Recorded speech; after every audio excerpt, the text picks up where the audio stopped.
ಭಾರತೀಯ ನೌಕಾಪಡೆಯಲ್ಲಿ ಅತ್ಯಂತ ಹಿರಿಯ ಅಧಿಕಾರಿಯೊಬ್ಬರು. ನಾನು ಅವರ ಹೆಸರನ್ನು ಹೇಳಲು ಇಚ್ಛಿಸುವುದಿಲ್ಲ, ಆದ್ರೆ ಅವರು ನನಗೆ ಹೇಳಿದ್ದು, ನಾವು ನೌಕಾಪಡೆಯವರು ಬೇರೆ ದೇಶಗಳೊಂದಿಗೆ ಅಭ್ಯಾಸಗಳನ್ನು ನಡೆಸಲು ಹೋಗುವಾಗಲೂ ಅಲ್ವೇ ನಾವು ಕ್ವಾಡ್ ಗುಂಪಿನಲ್ಲಿ ಬಂದ್ರೆ, ನಾವು ಅಮೆರಿಕನ್ನರೊಂದಿಗೆ ಮಾಡ್ತೇನೆ, ನಾವು ಆಸ್ಟ್ರೇಲಿಯನ್ರೊಂದಿಗೆ ಮಾಡ್ತೇನೆ. ಅವ್ರು ನಂಗೆ ಹೇಳಿದ್ದು, ಈ ಜನರಿಗೆ ಸ್ವಂತ ಇತಿಹಾಸವೇ ಇಲ್ಲ, ಆದ್ರೂ ಅವರು ಸಮುದ್ರದ ತತ್ವಶಾಸ್ತ್ರದ ಬಗ್ಗೆ ಮಾತಾಡ್ತಾರೆ ಎಂದು ನಾನು ಹೇಳ್ಬೋದು. ಆಸ್ಟ್ರೇಲಿಯನ್ ನೌಕಾಪಡೆಯ ಐತಿಹಾಸಿಕ ಸಮುದ್ರ ತತ್ವಶಾಸ್ತ್ರ. ನೀವು ಗೊತ್ತಾ, ಚೀನಾದವರಿಗೆ ಝೆಂಗ್ ಹೆ ಎಂಬ ಒಬ್ಬ ವ್ಯಕ್ತಿ ಇದ್ರು. ಅವರು 14ನೇ ಶತಮಾನದ ವ್ಯಕ್ತಿ. ಅವರು ಪ್ರದರ್ಶನ ಸರಣಿ ನಿರ್ಮಿಸಿದ್ದಾರೆ. ಇದನ್ನು ಚೀನಾ ಸರ್ಕಾರ ವಿಶ್ವದಾದ್ಯಂತ ಪ್ರಾಯೋಜಿಸಿದೆ. ಅವರು ಆಫ್ರಿಕಾಕ್ಕೆ ಹೋದ ಬಗೆ ಇದು. ಅವರು ಆಫ್ರಿಕಾದಿಂದ ಗೌರವ ವಸ್ತುಗಳನ್ನು ತೆಗೆದುಕೊಂಡ್ರು. ಹಾಗಾದ್ರೆ ಅವ್ರು ಕೇಳಿದ್ರು, ನಾವು ಕೂಡ ಇಂಥದ್ದನ್ನ ಏಕೆ ಹೊಂದಬಾರ್ದು? ಅದರಿಂದಲೇ ನನ್ನ ಆಸಕ್ತಿ ಹುಟ್ಟಿತು.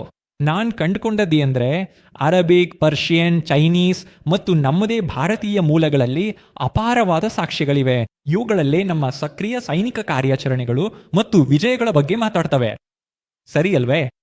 ಹಾಗಾದ್ರೆ ನಾನು ಇಂದು ಮಾಡುವುದಂದ್ರೆ, ನನ್ನ ಪುಸ್ತಕದಲ್ಲಿ ನಾನು ಇಂಥ 21 ಯಾತ್ರೆಗಳ ಬಗ್ಗೆ ಮಾತಾಡಿದ್ದೇನೆ. ಇದು 2 ವರ್ಷಗಳ ಹಿಂದೆ. ಕಳೆದ 2 ವರ್ಷಗಳಲ್ಲಿ ನಾನು ಇನ್ನೂ ಹೆಚ್ಚಿನವುಗಳನ್ನ ಕಂಡುಕೊಂಡಿದ್ದೀನಿ.